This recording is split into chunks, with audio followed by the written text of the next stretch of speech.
Hello friends. आज हम पढ़ने वाले हैं मानव विकास।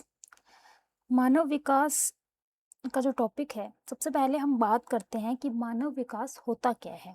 तो मानव विकास से तात्पर्य ये नहीं है कि किसी देश की जो आय है वो बहुत अच्छी है और वो जो लोग हैं वो अच्छे से ज़िंदगी जी रहे हैं, ठीक है, स्वस्थ और अच्छी ज़िंदगी जी रहे हैं। नहीं, तो फिर मानव विकास से क्या तात्पर्य है? मानव विकास से तात्पर्य है कि लोग जो हैं, लोगों के जो विकल्प हैं, उनके अवसर हैं, उनमें वृद्धि हो, ठीक है? और उनका जो लंबा स्वास्थ्य, ज्ञानपूर्वक व सार्थक जीवन हो, सार्थक जीवन हो, ठीक है? उसके बाद में है इसकी अवधारणा सबसे पहले किसने दी? महबूब उल हक और अमर्त्य सेन ने दी। इन्होंने अवधारणा दी 1990 में और पहला मानव विकास सूचकांक कब आया? 1990 में आया। जारी कौन करता है? यूएनडीपी करता है, ठीक है। उसके बाद में इसके कुछ आयाम हैं, ठीक है। तो आयाम क्या क्या हैं? लंबा व स्वस्थ जीवन एक है, स्वास्थ्य है, एक शिक्षा है, एक है, ठीक है, एक है जीवन स्तर, ठीक है। तो लंबा स्वास्थ्य ये किससे है? जीवन प्रत्याशा सूचकांक इसके अंतर्गत होता है। और ज्ञान यानी कि शिक्षा से क्या है? शिक्षा के वर्ष तथा औसत एवं शिक्षा के वर्ष के रूप में ज्ञात किया जाता है। और जीवन स्तर किससे? प्रति व्यक्ति सकल राष्ट्रीय आय से। फिर है इसके 4 स्तंभ। स्तंभ से तात्पर्य ये है कि मानव विकास सूचकांक, जो मानव विकास है वो किन 4 स्तंभों पे टिका हुआ है, ठीक है। तो सबसे पहले है क्षमता, ठीक है। तो क्षमता से तात्पर्य ये होगा कि सभी जो व्यक्ति हैं, व्यक्तियों को समान अवसर मिलना चाहिए,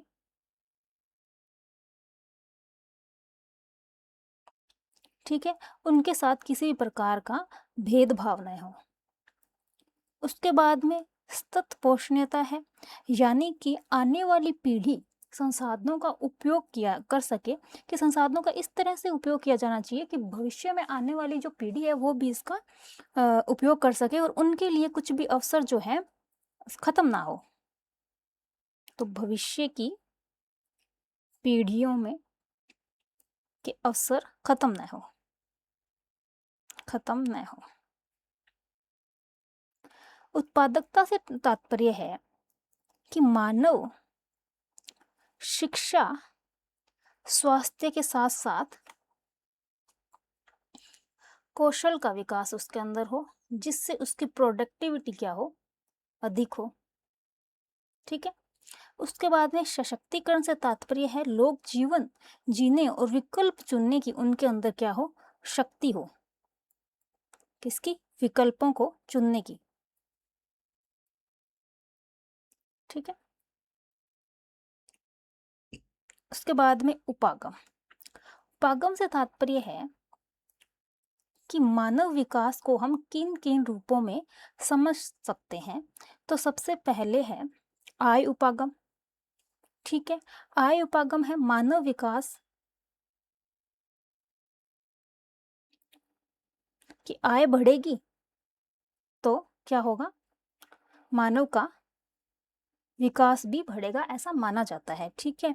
लेकिन इसकी कमी यह भी है कि केवल आय से स्वास्थ्य, शिक्षा और स्वतंत्रता का पता नहीं चलता, ठीक है। उसके बाद में है कल्याण उपागम। कल्याण उपागम से तात्पर्य है कि कितने जो मनुष्य है, कितने लोग हैं वो लाभार्थी हैं, कि सरकार जो शिक्षा है, स्वास्थ्य है या फिर जो सुख सुविधाएं हैं, ठीक है, सुरक्षा है, उसके लिए कितने कल्याणकारी कदम उठा रही हैं, उसको मानव विकास से जोड़ के देखा जा सकता है। तीसरा बिंदु है न्यूनतम आवश्यकता उपागम या आधारभूत उपागम। इसके अंतर्गत क्या है कि लोगों की जो सामान्य न्यूनतम आवश्यकताएं हैं वो पूरी हो रही हो, ठीक है। इसे ILO द्वारा दिया गया है। इसके अंतर्गत कौन कौन सी जो आवश्यकताएं हैं, भोजन है, जल है, स्वास्थ्य है, शिक्षा है, स्वच्छता है और आवास है, ठीक है।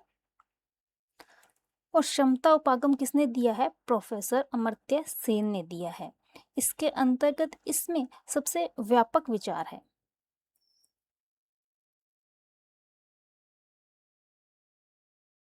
इसमें लोगों की जो क्षमताएं हैं, लोगों के जो विकल्प हैं, उनमें विस्तार करना, ठीक है, ताकि वे स्वयं निर्णय ले सके।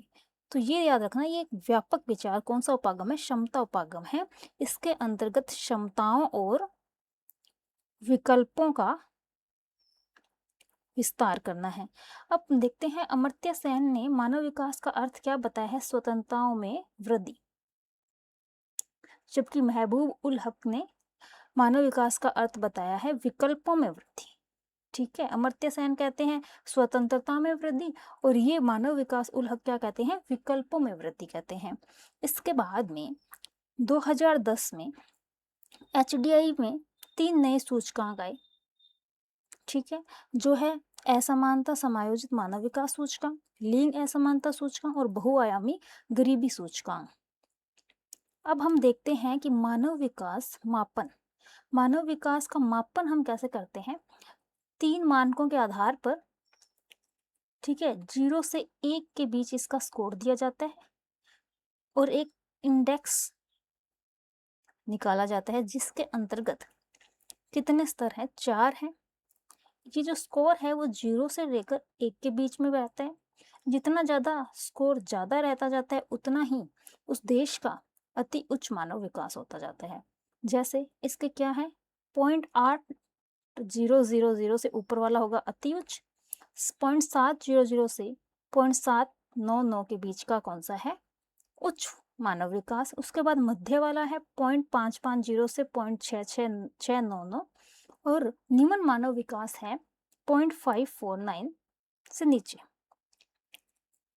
अब हम देखते हैं थोड़ा बहुत 2021 की जो मानव विकास रिपोर्ट है उसको हम देखते हैं, ठीक है।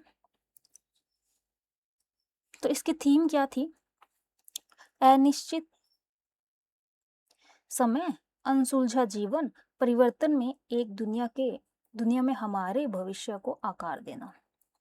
कुल देश 191 है। विश्व का औसत HDI क्या रहा, 0.732, भारत का रहा 0.633, ठीक है, जो कि औसत से कम है और भारत की रैंक थी 132। हम देखते हैं इसमें सबसे टॉप पे थे स्विट्जरलैंड, फिर नॉर्वे और फिर आइसलैंड, और निम्न देशों में दक्षिणी सूडान, चाड और नाइजर, ठीक है।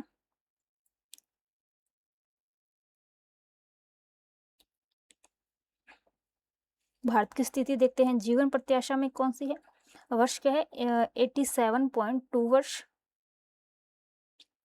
ठीक है। स्कूल शिक्षा के अपेक्षित वर्ष हैं 11.9 वर्ष, औसत वर्ष हैं 6.7 वर्ष, प्रति व्यक्ति सकल राष्ट्रीय आय है 6,590 अमेरिकी डॉलर, ठीक है। लैंगिक असमानता सूचकांक रैंक 122 और लैंगिक असमानता स्कोर 0.49।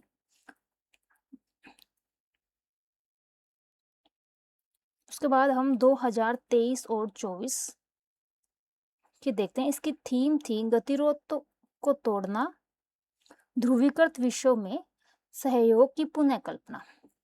देश है 193, भारत का क्या मान है 0.644 और रैंक है 134, जो कि मध्यम विकास की श्रेणी में आता है। टॉप पे है स्विट्जरलैंड, नॉर्वे और आइसलैंड, वही है, ठीक है।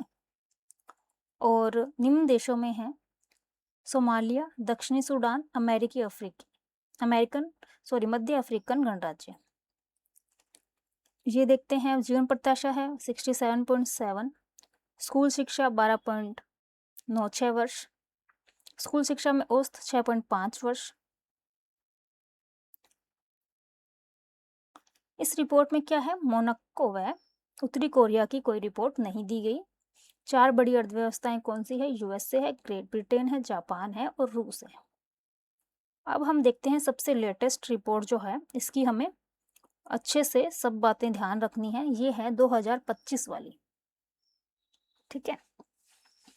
तो इसके अंदर है, थीम क्या रही है, चुनाव का मामला, एआई के युग में लोग और संभावनाएं, ठीक है। इस रिपोर्ट में एआई को मानव विकास का नया आधार बनाया जा रहा है। भारत में एआई कौशल की सीख प्रसार में भारत प्रथम स्थान पर है। भारत में एआई अनुसंधान विकास के लिए अनुकूल वातावरण। इस समय 20% शोधकर्ताओं भारत में ही रुककर काम कर रहे हैं। प्रतिभा का पलायन कम है। यह संख्या 2019 से नगण्य है। कुल देश कितने हैं, 193। भारत का मान क्या है, एचडीआई 0.685 और रैंक है 130, ठीक है। अब देखते हैं, अब कौन है टॉप पे, तो कौन है, आइसलैंड, नॉर्वे, स्विट्जरलैंड और डेनमार्क। ये हमें अच्छे से याद करना है, आइसलैंड, नॉर्वे, स्विट्जरलैंड और डेनमार्क। क्या है, आइसलैंड, नॉर्वे, स्विट्जरलैंड और डेनमार्क। उसके बाद है, निम्न में है दक्षिणी सूडान, सोमालिया, मध्य अफ्रीकन गणराज्य, ठीक है। और भारत का स्कोर है 6.85। भारत की स्थिति क्या है, जीवन प्रत्याशा, जन्म के समय से जीवन प्रत्याशा क्या है, 72 वर्ष। स्कूल शिक्षा में अपेक्षित वर्ष है 12.95, औसत वर्ष है 6.88, ठीक है। प्रति व्यक्ति सकल राष्ट्रीय आय कितनी है, 9,046 अमेरिकी डॉलर। और ये लैंगिक असमानता सूचकांक रैंक है 108, लैंगिक असमानता स्कोर है 0.437। उसके बाद में है, जीवन प्रत्याशा में सुधार के लिए राष्ट्रीय स्वास्थ्य मिशन, आयुष्मान भारत योजना, जननी सुरक्षा योजना, पोषण अभियान। स्कूली शिक्षा के सुधार के लिए शिक्षा का अधिकार अधिनियम 2009, राष्ट्रीय शिक्षा नीति, समग्र शिक्षा अभियान महत्वपूर्ण है। 2019 से 2021 के बीच में 13.5 करोड़ भारतीय गरीबी रेखा से ऊपर आ गए, ठीक है। उसके बाद में है, लैंगिक असमानता सूचकांक जो है, उसमें गरीबी संबल भागीदारी का 41.7% भाग है और 106वां संविधान संशोधन अधिनियम इसमें महत्वपूर्ण भूमिका निभा रहा है। उसके बाद में लैंगिक असमानता को कम करने के लिए प्रधानमंत्री मुद्रा योजना, स्टैंड अप इंडियन, विज्ञान ज्योति, ये कार्यक्रम चल रहे हैं। बढ़ती असमानता से निपटने के लिए मनरेगा, प्रधानमंत्री रोजगार सृजन कार्यक्रम, जन धन योजना का महत्वपूर्ण योगदान है। हमें इसमें क्या याद रखना है, एक इसकी महत्वपूर्ण ये थीम याद रखनी है हमें, ठीक है। फिर हमें याद रखना है 139 देश हैं। फिर इसका मान क्या है, भारत का 0.685, रैंक है 130, आइस, नॉर्वे, स्विट्जरलैंड और डेनमार्क। और न्यूनतम में है दक्षिणी सूडान, सोमालिया, मध्य अफ्रीकन गणराज्य और जीवन प्रत्याशा 72। इसकी पीडीएफ आपको मिल जाएगी ऐप के ऊपर, ठीक है। इस वीडियो को ख़त्म करते हैं। आपको वीडियो पसंद आई हो तो इसको लाइक, शेयर और सब्सक्राइब जरूर कीजिएगा। Thank you very much.